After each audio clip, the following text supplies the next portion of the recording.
Welcome to the show. Now, this week is Kenya's global moment. Kenya is hosting a sitting US president for the first time. Kenya is also hosting the 6th edition of the Global Entrepreneurship Summit that is happening for the first time in sub-Saharan Africa. A summit that brings together entrepreneurs at all stages of business development, from innovators, mentors, business leaders, and even high-level government officials. And you may be asking, so where is Alex standing and how is this related to the Global Entrepreneurship Summit? I'm in Dome in Kasarani, Nairobi. Here we meet a young man, 24 years old, who is lucky to be among those who've been selected to showcase their technologies at KICC. This young man has come up with a software that is helping rabbit farmers to manage their farms at the click of the button. Welcome to the show, Derek. Asante. We will be telling you Derek's story in a moment. Plus, the vest works. One sensor installed on the bike can work on 2 vests, one for the rider and the other one for the passenger. Another young man who's come up with a software that is helping reduce motorcycle accidents. We will also get the perspective of the Cabinet Secretary for Industrialization and Entrepreneurship Development. Gives an opportunity for those that have the capital to look for ideas where they can invest. Across the borders, are the people of Rwanda monitoring events in Kenya? Tuko wamoja. Kila mtu atapata. How about Tanzania? We should not underplay the significance of that. But first, the fact sheet.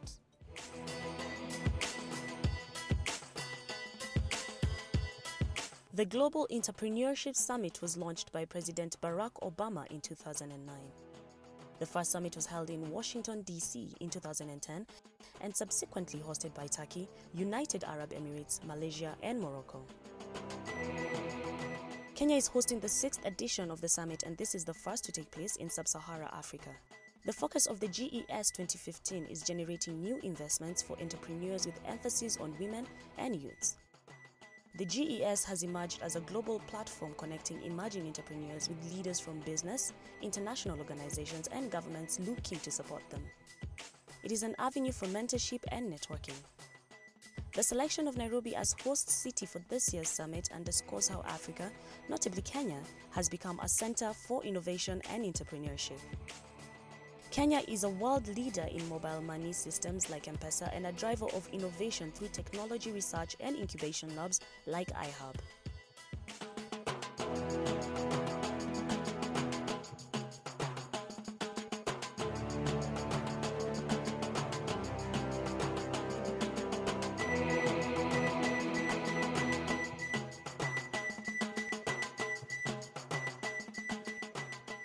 It all began around 1 year ago. I graduated from campus last year, but before that I went to the Nairobi farmers show, and I saw a lot of farmers breeding very exotic rabbits. They are growing really fast. Mimi nimezoea zile rabbit kienyeji, they don't grow a lot.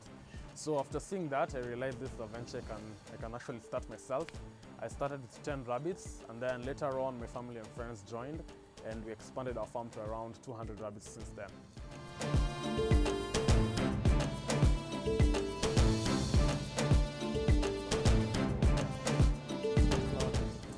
The technology is about rabbit breeding and rabbit farming.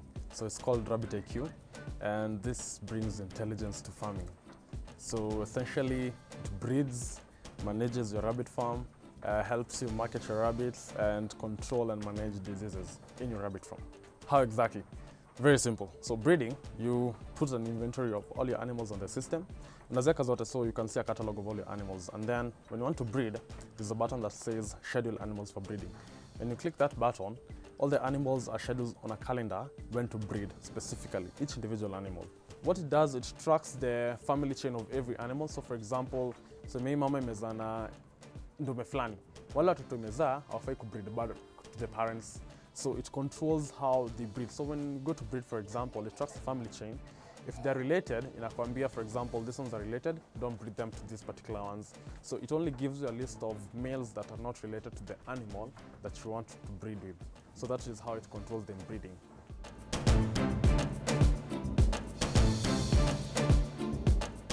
So feeding, for example, is you put an inventory of your food on the system. So for example, you go buy a 50 kg bag of pellets. Ile siku inaenda kuisha 2 days before inakwambia chakula imeisha. So you know when the food actually ends because you know how many animals you have. Rabbits eat a particular amount of food. So for example, a mature rabbit eats 100 grams of pellets a day. A small rabbit will eat 30 grams a day. So based on the animals on your farm, it gives you an exact amount of the food you need in a week. So chakula ikienda kuisha inakwambia. If there are a number of animals in a cage, when you scan the code, inakwambia how much food to put in that particular cage when you're feeding them. Marketing, when your animals are ready for sale at 4 months of age, you just go, if you are a contracted farmer by any contractor, so we are looking for partners we can contract with. So unaenda tu unasema kwa marketing, unasema sell. So you place a request order from your contractor to come and collect your animals from your farm. If you are not contracted by any company, you just sell, the order goes to the open market. So if, for example, CHAMWADA wants to buy rabbit meat, anaenda kwa Rabbit IQ, ananunua nyama. If you're a large-scale contractor, such as a retail supermarket, you want meat, ama you're a butchery, you need meat, ama carnivore, for example, you just buy meat directly from the system, and we schedule the delivery to you. Derek's story continues, but he needs a few minutes to tend to his rabbits. And while he is doing that, we cross over to Kigali, Rwanda. And the question is, are the people of Rwanda interested in what is happening in Kenya? Are they monitoring the Global Entrepreneurship Summit that is happening for the first time in sub-Saharan Africa? Our contributor in Kigali, Eugene Anangwe, has the details. Well, Alex, right here in Kigali, it is business as usual. Most people are going about their duties and activities just as usual. However, there are those who are closely monitoring US President Barack Obama's visit to Kenya. And there is hope among some of the people right here in Rwanda that the business deals that are going to be cut out of this visit are going to have a trickle-down effect into Rwanda based on the fact that Rwanda and Kenya do enjoy significant business and bilateral relations. Let's take a look at some of the views of the people that I managed to talk to concerning this visit. It has been long overdue. We expected it to come, but bearing in mind that he's a president who has a very tight itinerary, but it's good finally, it's fine time before his last tenure, at least to visit his home soil. Kama Obama atakutana nao wanafanya biashara ikiwa Kenya, itakuwa nzuri sana. Ni kuwapangia wapate barabara za kupeleka vitu Amerika ama hizo nchi za Europe. Kama nikisema kama watu wa Afrika ama Rwanda ama Kenya wafama kama wanarima vitu vyao wanapeleka Kenya na Amerika, inaweza kusaidia hii nchi yetu ama Kenya na hizi nchi nyingine. Well, I would say I'm excited he's in Africa. He's always in Africa to give good speeches, inspiring speeches, especially about human rights, democracy, and people always look forward to his speeches. So Obama akifika huko na sisi wote, hata nchi ya Rwanda na ile ya Uganda na ile ya Kenya, tuko wamoja. Kila mtu atapata. Akifika huko tena, sisi tutapata biashara, kila kitu. And there you have it, Alex. The expectations are high, but the views are mixed as well. And of course, the question now is whether the visit by US President Barack Obama to Kenya is going to be a Kenyan-only affair, or the goodies that will be in the bag of the US President will be shared across the East African community. These are key questions or key issues that we'll be waiting to see as time moves by. Right here from Kigali, Rwanda, my name is Eugene Anangwe, reporting for the CHAMWADA report. Right now we have 32 farmers, just a month on, and we're trying to sign up at least 5,000 farmers in the next 6 months. So a farmer just goes online on rabbitiq.com.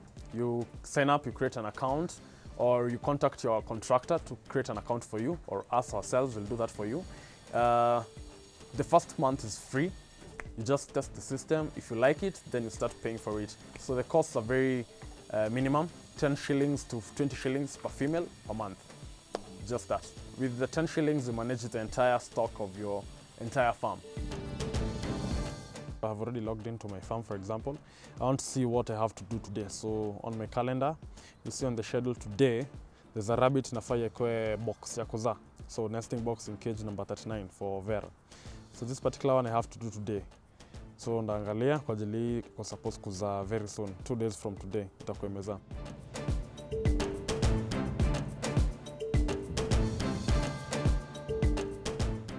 Nailab is an incubation center that incubates very viable business startups.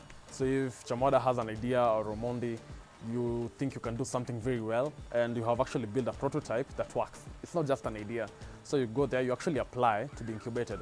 They have only 10 slots every 6 months. So I went there as a very fresh software developer. I was a web designer back in the days. So they have nurtured me into a software developer whereby they take a problem and help you figure out how to solve the problem in a very business-centric way. So they've given you the business ability to commercialize a solution to any problem. So the JES Summit will actually expose Kenyan innovation to the outside world, and even to the local economy. So we're telling investors in the country. Me in particular? How will it help? It will give us exposure to the entire farmers market. We can scale the entire business to rabbit farming, to chicken farming, to dairy farming. We can expose this to the local investors, the businesses here. So insurance companies, banks can facilitate rabbit farmers. We ourselves can get rabbit farmers on board on our system, and also exposing the fact that these things are done locally. We did not import this technology, we made it here. Time now to get the perspective of the Cabinet Secretary for Industrialization and Entrepreneurship Development. What does the Global Entrepreneurship Summit mean for Kenya? What it does is it brings the best minds in this field during this summit to Kenya, and it also provides opportunities for entrepreneurs across the globe to actually showcase some of their ideas, gives an opportunity for those that have the capital to look for ideas where they can invest, matched with those with ideas but don't actually have the necessary capital to bring their ideas to the market. The second thing is really just to demonstrate that Kenya is open for business. But as this summit goes on, is there something new in terms of showcasing, as you said? We've got some major global success stories, such as in areas of ICT. You know, M-Pesa, which is a financial services platform, is renowned world over, and I'm sure there will be many people who want to see what is happening. Now, whether you are dealing in areas of agriculture, service sector, technology, there would be a number of opportunities, and we are showcasing a number of our own young people who have gone through a rigorous process of actually, you know, being selected to participate within this particular show. We take a short break. When we return, we will move away from the rabbits to a smart jacket that is set to help motorcyclists to navigate smoothly on the roads.